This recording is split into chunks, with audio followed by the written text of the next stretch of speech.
আল্লাহ রসুল চিৎকার দিয়া বলতেছে, বুখারীর রিওয়ায়াত, মা লা আইনুন রাআত ওয়ালা উযুনুন সামিআত ওয়ালা খাতারা আলা কলবি বাশার। আর জান্নাত তো ওই জান্নাত, যেই জান্নাত কোনোদিন কোনো চক্ষুও দেখে নাই, কোনো কানেও কোনোদিন শোনে নাই। চোখে দেখা তো দূরের কথা, কানে শোনা তো দূরের কথা, মানুষের কল্পনায় তো কত দূরেই না যায়। আল্লাহ রসুল বলেন, বনি আদমের কল্পনায়ও কোনোদিন আসে নাই আল্লাহ কত সুন্দর জান্নাত বানায় রাখছে। এই জান্নাতের বিবরণ কতটুকু আপনাকে দিতে পারি? আল্লাহ রসুল বলছেন, তুরা বুহা মিস, যার মাটি হবে মিস্ক আম্বারের। আরে জান্নাতে কোনো কাঠের ফার্নিচার থাকবে না, কাঠের ফার্নিচার। সেখানে সব স্বর্ণ আর রূপা, না হলে জওহারের, না হলে মণি মুক্তার ফার্নিচার। ওখানে কোনো কাঠের ফার্নিচার থাকবে না। কেন থাকবে না? আরে জান্নাতে তো কাঠের কোনো গাছই থাকবে না। জান্নাতের গাছ কোনো কাঠের হবে না, স্বর্ণের হবে, রূপার হবে। হায় হায় হায় ফুলবাড়ি আর মানুষ, কি দিয়ে আমি আপনাকে বুঝাবো? আরে কাঠের গাছের চোষা যদি এত মজা হয়, কাঠের গাছের আম যদি এত মজা হয়, কাঠের গাছের আমরুপালি যদি এত মজা হয়, স্বর্ণের গাছের আমরুপালি কেমন মজা হবে? হায় হায় হায়, ওই জান্নাত দেওয়ার জন্য আল্লাহ ডাকতেছে। আমার কথার সূত্র আমি ওখান থেকে উঠেছি, ওই জান্নাত দেওয়ার জন্য আল্লাহ ডাকতেছে। আল্লাহ বলছেন, এই যুবক যৌবন ধরে রাখার জন্য কত কিছুই না দরকার, কত কিছুই না করে। এই মানুষ অসুস্থ হয়ে গেলে ডাক্তারের কাছে যায়, ওপেন হার্ট সার্জারি করে, নেবুলাইজার লাগাইতে থাকে, যদি দেশে না হয় বিদেশে যায়। আল্লাহ রসুল তো বলেন, জান্নাতীরা যখন জান্নাতে যাবে একজন আহ্বানকারী আহ্বান করবে আর বলতে থাকবে, ইন্না লাকুম আন তাসিহু ফালা তাসকামু আবাদা। আজকে থেকে তোমাদেরকে আমি সুস্থতার চাদর দিয়া ঢেকা দিলাম, কখনো অসুস্থতা তোমাদেরকে স্পর্শ করবে না। ওয়া ইন্না লাকুম আন তাহইয়াউ ফালা তামুতু আবাদা। আজকে থেকে আর কোনোদিন মৃত্যু হবে না, আমি সারা জীবনের জন্য তোমাদেরকে হায়াত দিয়া দিলাম। ওয়া ইন্না লাকুম আন তাশিব্বু ফালা তাহরামু আবাদা। আজকে থেকে কোনো হারবাল খাইতে হবে না। আরে কলিকাতা হারবাল, আরে মডার্ন হারবাল, ইন্ডিয়ান হারবাল, আরে ইউরোপিয়ান হারবাল, কোনো হারবাল খাইতে হবে না। আজকে থেকে তোমাদেরকে আমি যৌবন দিলাম, কোনোদিন বার্ধক্যতা তোমাদেরকে স্পর্শ করবে না। ওয়া ইন্না লাকুম আন তানিমু ফালা তাবতাইসু আহাদ আবাদা। তোমরা দুনিয়া থাকতে ব্যাংকে যত ব্যালেন্স দিয়ে আসছো, আরে এখন শুধু খাইতে থাকবা, কোনো দিন ব্যাংক দেউলিয়া হবে না। হয় না? হয় না? বাংলাদেশের ব্যাংক দেউলিয়া হয় না? হয় না? কি বোঝেন? কথা বোঝেন আমার? আল্লাহ বলেন, জান্নাতে যা কামায় আসছো দুনিয়ায়, কোনোদিন দেউলিয়া হবে না। ওই জান্নাত দেওয়ার জন্য আল্লাহ ডাকতেছে, ওই জান্নাত দেওয়ার জন্য আল্লাহ ডাকতেছে। আর বেশি দূর নিতে চাই না, শুধু আমি এতটুকু বলতে চাই, আল্লাহ তো দেওয়ার জন্য ডাকে, আমরা নেওয়ার জন্য কতটুকু প্রস্তুতি নিছি? আমি কতটুকু প্রস্তুতি গ্রহণ করলাম? কতটুকু আমি আল্লাহর দিকে আগাইলাম?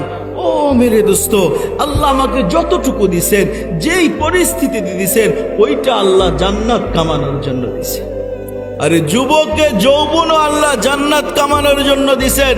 বৃদ্ধের সাদা দাড়িও আল্লাহ জান্নাত কামানোর জন্য দিছেন। কথা বুঝাইতে পারি নাই? যুবকের যৌবন আল্লাহ জান্নাত কামানোর জন্য দিছে। কিন্তু আফসোস, আজকে যুবক যৌবন পাওয়ার পরে তো যুবকের মাথার তার ছিঁড়া যায়। যুবকের যৌবন আজকে তো পাগল বানায় দেয়, যুবককে উম্মাদ বানায় দেয়। আরে যুবকের অবস্থা তো এমন, যুবকের যৌবন আল্লাহ তাআলা জান্নাত পাওয়ার জন্য দিছেন, কিন্তু যুবকের চলাফেরা দেখলে মনে হয় যুবকের যৌবন শুধুমাত্র যুবক তার যৌবনটা কাটায় দিতেছে, এমন অবস্থায় কাটাইতেছে, ওকে দেখলে বোঝা যায় ও উড়াধুরা যৌবন কাটাইতেছে, মজ ফুর্তির মধ্যে যৌবন কাটায় দিতেছে। ও যুবক, তোমার যৌবন তো আল্লাহ তাআলা জান্নাত পাওয়ার জন্য দিয়েছেন। যুবকের অবস্থা এমন অবস্থা, যখন একা একা চলে একভাবে চলে, ঠিক না? কি বলেন? যখন একা একা চলে তখন একরকম, যখন বন্ধু বান্ধবদের মধ্যে চলে তখন আর এক রকম, যখন ঘোড়ায় চড়ে তখন আর এক রকম। ঘোড়া বোঝেন? ঘোড়া বোঝেন? আরে আগের ঘোড়া তো ঘাস খাইতো, এখনের ঘোড়া তেল খায়। বোঝেন নাই কথা? যখন ঘোড়ায় ওঠে, বাইকে যখন চড়ে, তখন ভাব আর এক রকম, আর যদি পিছনে কোনো চার্জার থাকে তখন ভাব আর এক রকম। বোঝেন নাই কথা? এই চার্জার যদি মাংস আর রক্ত দিয়ে গড়া চার্জারের যদি পাওয়ার এইরকম হয়, রক্ত মাংসের গড়া চার্জারের পাওয়ার যদি এইরকম হয়, তো আল্লাহ তোমার জন্য কি বানায় রাখছে যুবক। আল্লাহ রসুল বলছেন, জান্নাতের যারা হুর হবে, ওই চার্জার যেটা দিবে, আল্লাহ তোমার জন্য যে হুর বানায় রাখছে, হাঁটু পর্যন্ত মস্ক দিয়া, কোমর পর্যন্ত আম্বার দিয়া, কাঁধ পর্যন্ত জাফরান দিয়া, উপরটা কাফুর আবিয়া দিয়া, হোয়াইট কাফুর দিয়া বানায় রাখছে। আরে দুনিয়ার রক্ত মাংসে গড়ার চার্জারের যদি পাওয়ার যদি এইরকম হয়, ওই রকম একটা চার্জার আর হুর যখন নিজের পাশে বসবে, কেমন পাওয়ার হবে? যুবক, চিল্লা না নিজেকে। তোমাকে আল্লাহ যৌবন দিছে জান্নাত পাওয়ার জন্য। আরে দুনিয়ারটা তো একদিন ব্রাশ না করলে, 2 দিন গোসল না করলে তার পাশে ঘেঁষা যায় না, তার কাছে যাওয়া যায় না। আল্লাহ রসুল হুরের বর্ণনা দিতে যায় বলছেন, লাউ বাদাকা সাবাতা আবহুর লা সারা আহলা মিনাল আসাল। যদি জান্নাতের হুর 7 সমুদ্রে যদি থুতু নিক্ষেপ করে, মধুর মতো মিঠা হবে। লাউ দাহিকা আলা দুনিয়া লাগাবা যাউউশ শামসি আবারা। যদি দুনিয়ার মধ্যে হাসির ঝলক দেখা দেয়, সূর্য চিরদিনের জন্য কিরণ হারায় ফেলবে। লাউ কাশাফা সাকাই আলা দুনিয়া, যদি পা বাহির কইরা দেয়, লা তাওয়ান্নাউ তানাওয়ারাতি দুনিয়া কুল্লা। সমগ্র সৌরজগৎ আলোয় আলোকিত হবে। চুলের ঝলক যদি একবার দিয়া দেয়, লা তাআত্তারাতি দুনিয়া কুল্লা। সমগ্র পৃথিবী সুঘ্রাণে মোহিত হবে। এই যুবক, ওই রকম জান্নাতি নারী যদি তোমার পাশে থাকে, তোমার পাওয়ারটা কেমন হবে? ওই নারীর ঠোঁটটা যদি তোমার ঠোঁটে লাগে, আরে যার থুতুতে 7 সমুদ্রের পানি মধুতে রূপান্তরিত হয়ে যায়, ওই রকম ঠোঁট তখন তোমার ঠোঁটে রাখবে, তখন কেমন মজা হবে একটু ভাবো না। এই যৌবন তো আল্লাহ দিছেন জান্নাত কামানোর জন্য দিছেন, কিন্তু এখন যাকে চার্জার নিয়ে পিছনে ঘুরে বেড়াও, ও যুবক, তুমি ওরে নিয়ে গেছো রেস্টুরেন্টে, খাওয়াইছো, ওরে পার্সেলও করে দিছো, সব কিছু দিছো। যদি পাট্টা কলিজাটা ভুনা বানায় হাতে দিয়া দিতা, কিন্তু তারপরেও বাড়িতে যায় মেসেজ একটা পাঠায় দিছে, জুতো একটা মেসেজে পাঠায় দিয়া গেছে, আজকে থেকে বেকআপ। বোঝে না কথা? এই জান্নাতীরাও বলবে, এরাও স্লোগান দেয়, আমাদের ঘরের নারীরাও স্লোগান দেয়। কি স্লোগান দেয়?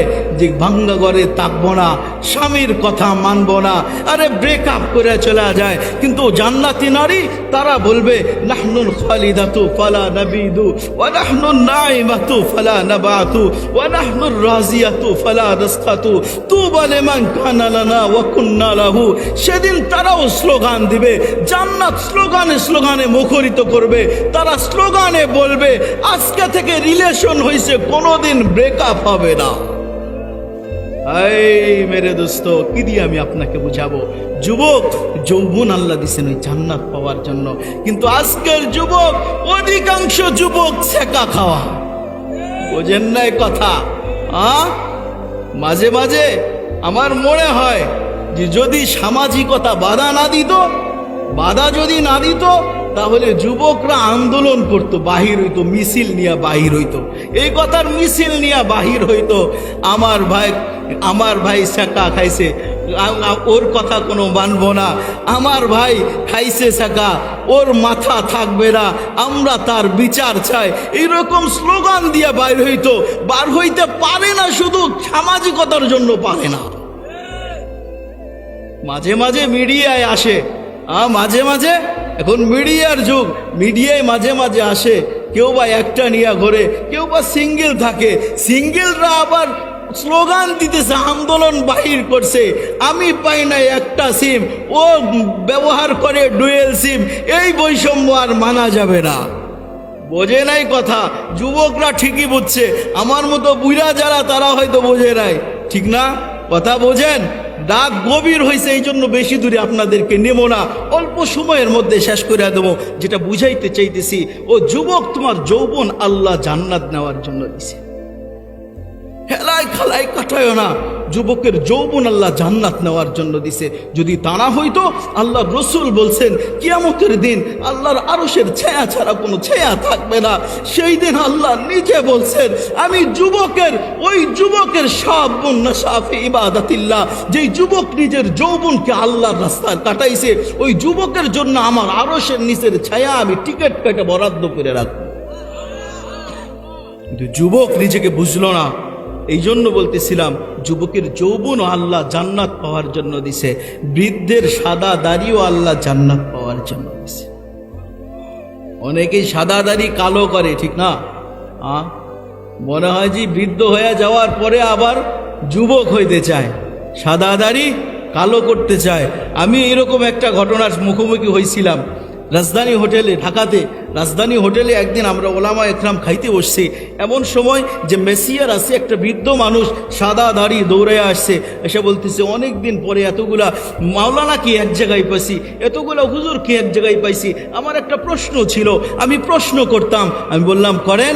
দেখেন আমি কি আমার সাদা দাড়িতে কলব করতে পারবো? আমি এখনো জবাব দেই নাই। পাশে আর একজন ছিল, ওই দলের একজন বসা ছিল। আমি কথা বলার আগে উনি বলে দিছে, হ্যাঁ স্ত্রীকে খুশি করার জন্য কালো কলব করতে পারবেন। কি বলছে? বউ খুশি করার জন্য কালো কলব করতে পারবেন। পাশে আর একজন মাওলানা বসা, আমারে বলে হুজুর কি বললো? আমি এই দিকেও যাইতে পারি না, এই দিকেও যাইতে পারি না, দুই ধারের করাতের মধ্যে পড়ে গেছি। এখন যদি বলি ওর কথা ঠিক, তাহলে হারামের উপরে আমল করে জাহান্নামী হবে। আর যদি বলি না মাসালা ঠিক হয় নাই, তো উনিই বলবেন হুজুরাই ঠিক হয় নাই, মাসালা কি ঠিক হবে? বলবে না? বলবে না? কি বলেন? পড়ছি না বিপদে। আল্লাহর কাছে কইছিলাম, আল্লাহ সমাধান একটা বাহির করে দেন। হঠাৎ হাদিসটা আমার মনে আসছে। আমি বললাম যে দেখেন, কালো করবেন না করবেন সেটা পরের কথা। আল্লাহ বলতেছেন যে ইসলাম অবস্থায় সাদা দাড়ি নিয়ে আমার কাছে আসলো, গুনার কারণে তাকে শাস্তি দিতে আমি লজ্জাবোধ করি। এখন আপনি সাদা রাইকা আল্লাহর শাস্তি থেকে বাঁচবেন, নাকি কালো কইরা শাস্তির উপযুক্ত হবেন, এটা আপনি বোঝেন। এখন বলতেছে হুজুর থাক, আমার সাদা আছে সাদাই থাক, কালোর দরকার নাই। আমি আল্লাহর শুকরিয়া আদায় করলাম, আলহামদুলিল্লাহ আল্লাহ সমাধান একটা বাহির করে দিছে। আমি ওনাকে সতর্ক করলাম, খবরদার আমার কাছে যতক্ষণ আছেন কোনো মাসালার ব্যাপারে মুখ খুলবেন না। যেটা বলতেছিলাম, সাদা দাড়িও আল্লাহ জান্নাত পাওয়ার জন্য দিছেন। একটা রেওয়ায়েত শুনাইয়া দিব। ইয়াহইয়া ইবনে আকসাম রহিমাহুল্লাহ তাআলা বৃদ্ধ মানুষ, বড় মুহাদ্দিস ছিলেন, দুনিয়া থেকে বিদায় নিছেন। নেওয়ার পরে ওনার এক শাগরিদ ওনাকে স্বপ্নে দেখছেন, জিজ্ঞেস করছেন আল্লাহ কি আচরণ করছে আপনার সাথে? তো উনি বলছেন যখন আল্লাহর সামনে আমি দাঁড়াইছি, তো আল্লাহ আমাকে দেখা এত রাগান্বিত হয়েছে, আমাকে বলছে ও পাপী বুইরা, তুই কেন এই চেহারা নিয়ে আমার সামনে আসছিস? আমি বললাম মালিক, আমার তো আপনার প্রতি ধারণা এমন ছিল না। ওই কেমন ধারণা ছিল? মুহাদ্দিস মানুষ, সনদ সহজ হাদিস শুরায়া দিছে। উনি বলতেছিলেন হাদ্দাসিনি আব্দুর রাজ্জাক আন মাহমার আনি জুহরি আন উরওয়া আন আয়েশা আন রাসূলিল্লাহ আন জিবরাইল আনকা ইয়াকুল, আপনি নাকি বলছেন ইন্নাল্লাহ ইয়াকুল লা আস্তাহি আন ইউআদ্দিবা শাইবাতান ফিল ইসলাম। আল্লাহ আমাকে আব্দুর রাজ্জাক হাদিস শোনাইছে, আব্দুর রাজ্জাককে মাহমার শোনাইছে, মাহমারকে জুহরি শোনাইছে, জুহরিকে উরওয়া শোনাইছে, উরওয়াকে আম্মাজান শোনাইছে, আম্মাজানকে রসুল শোনাইছেন, রসুলকে জিবরাইল শোনাইছে, জিবরাইলকে নাকি স্বয়ং আপনি শোনাইছেন। আপনি নাকি কোনো সাদা দাড়িওয়ালাকে কোনো গুনার কারণে শাস্তি দিতে লজ্জাবোধ করেন। তো আল্লাহ জবাব দিছেন, সদাকা আব্দুর রাজ্জাক, সদাকা মাহমার, সদাকা জুহরি, সদাকা উরওয়া, সদাকা আয়েশা, সদাকা আয়েশা, সদাকা জিবরিল, সদাকা হাবিবি ওয়া আনা আসদাকুল কাইলিন।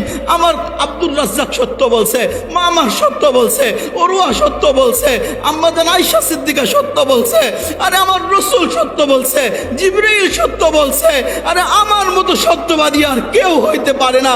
আমি নিজে বলছি, যদি কেউ ইসলামের মধ্যে সাদা দাড়ি নিয়ে আমার কাছে আসে, তাকে শাস্তি দিয়ে আমি লজ্জাবোধ করি। আমি কখনো ওয়াদার খেলাফ করি না। আমি শুধু তোর সাদা দাড়ি দেখা তোকে মাফ কইরা দিলাম। আয় মেরে দোস্ত, যেটা বুঝাইতেছিলাম, সাদা দাড়িও আল্লাহ দিছেন জান্নাত পাওয়ার জন্য। যদি চোখ আল্লাহ দিয়া থাকেন, চোখও জান্নাত পাওয়ার জন্য দিছেন। যদি কারো চোখ নিয়ে গেছেন, ওই চোখ নিয়ে গেছেন জান্নাত পাওয়ার জন্য দিছেন। বুঝে আসে নাই? রেওয়ায়াত শোনায় চলেন, বুখারীর রেওয়ায়াত শোনায় দিই। আল্লাহ রসুল বলেন যে তিনটা চোখ এমন আছে, সালাসাতুল্লাহ তারা আয়ুনহুমুন নার, তিনটা চোখ এমন আছে যেই চোখ যতদূর পর্যন্ত দৃষ্টি দিবে তার দৃষ্টি সীমা পরিমাণ, দৃষ্টির সীমার মধ্যে জাহান্নাম কদম রাখার ক্ষমতা রাখে না।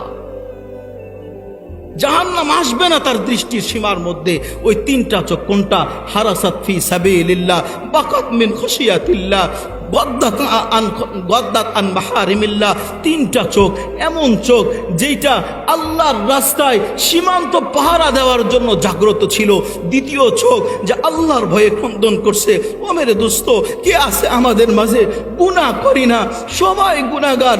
গভীর রাত্রে আপনি ঘরের কোনায় উঠা দাঁড়ায় যান, কনকনে শীতের মধ্যে ঠান্ডা পানি দিয়ে ওযু করেন, 2 রাকাত নামাজ পড়ে আল্লাহর দরবারে হাতটা উঠাইয়া দেন, মালিক এত গুনাহ করছি, সবার চোখকে ফাঁকি দিতে পারছি, তোমার চোখকে ফাঁকি দিতে পারি নাই। গভীর রাত্রে দাঁড়ায় যান আর আল্লাহর কাছে হাত উঠাইয়া 2 চোখের পানি 2 ফোঁটা পালাইতে যদি পারেন, যদি 2 ফোঁটা পানি বাহির হইতে পারে, আল্লাহর রাসূল বলেন ওই চোখ কোনোদিন জাহান্নামে যাবে না। আরে চোখই যদি জাহান্নামে না যায় তাহলে দেহ কিভাবে জাহান্নামে যাবে? যেই চোখের পানি আল্লাহর ভয়ে বার হবে, ওই শরীরকে আল্লাহ জাহান্নামের জন্য হারাম বানায়া দিবে। হয় চোখও দিছে আল্লাহ জান্নাত পাওয়ার জন্য, চোখ যদি নিয়ে যায় ওইটাও আল্লাহ জান্নাত দেওয়ার জন্যই নিয়ে গেছে। হাদিস আসছে, আল্লাহ রসুল বলেন মান আখাযতু কারিমাতাইহি, যার সবচাইতে প্রিয় 2টা বস্তু আমি নিয়ে গেলাম, সুম্মা সাবারা, এরপরে সে ধৈর্য ধারণ করলো। যদি ধৈর্য ধারণ করতে পারে, সবচেয়ে প্রিয় জিনিস হলো চক্ষু। ও মেরে দোস্ত, এক একটা চোখে আল্লাহ 13 কোটি ক্যামেরা রাখছে। 2 চোখে 26 কোটি ক্যামেরা। এর চাইতে মূল্যবান আর কি হয়? এত সুন্দর 2টা চোখ আল্লাহ দিছেন যে দেখেন চোখ কি দিয়ে দেখে। বিজ্ঞান মনে করছে কোন উপাদান দিয়ে চোখ দেখে। আরে বিজ্ঞান সার্চ দিয়ে দেখছে চোখ কোন উপাদান দিয়ে দেখে।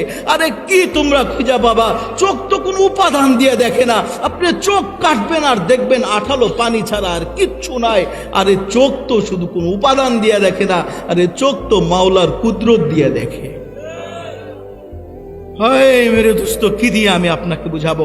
এই জন্য আল্লাহ রসুল বলেন যার প্রিয় 2টা জিনিস নিয়ে গেল আল্লাহ, আর সে যদি ধৈর্য ধারণ করতে পারে, আওয়াজতু মিনহুমাল জান্নাহ, আমি ওই 2 চোখের বিনিময়ে আমি তার কাছে জান্নাত বিক্রি করে দিই। হায় মেরে দোস্ত, যার দিয়েছে তাকেও জান্নাত পাওয়ার জন্য, যার নিয়েছে তাকেও জান্নাত পাওয়ার জন্য। আমাদের ঘরে মা বোন আছে না? কি বলেন? মা আছে তো, বাবা আছে তো, ঠিক না? আরে যাকে বাবা মা এখনো জীবিত রাখছে, আল্লাহ বাবা মাকে জান্নাত পাওয়ার জন্য এখনো জীবিত রাখছে। বাবা মা চিনে নাই, যুবক বাবা মাকে চিনে নাই, মা কি জিনিস সেটা চিনে নাই, বাবা কি জিনিস এটা চিনে নাই। আরে আল্লাহ রসুল বলতেছেন আল জান্নাতু তাহতা আকদামিল উম্মাহাত। আরে যুবক, তোমার জান্নাত তো তোমার মায়ের পায়ের নিচে রাখা দিছি আমি। বাবাকে যদি নিজের পক্ষে নিয়ে আসতে পারো তো মালিক নিজের পক্ষে চলে আসবে। যদি তা না হইতো হাদিসে কথা কোনোদিন বলতো না, রিদাল ওয়ালিদি রিদার রব। যখন এই হাদিস আসছে, হাদিস আমাকে বলতেছে বাবাকে যদি নিজের পক্ষে নিয়ে আসতে পারো, বাবা যদি তোমার উপরে রাজি হয়ে যায়, স্বয়ং মালিক তোমার উপরে রাজি হয়ে যাবে।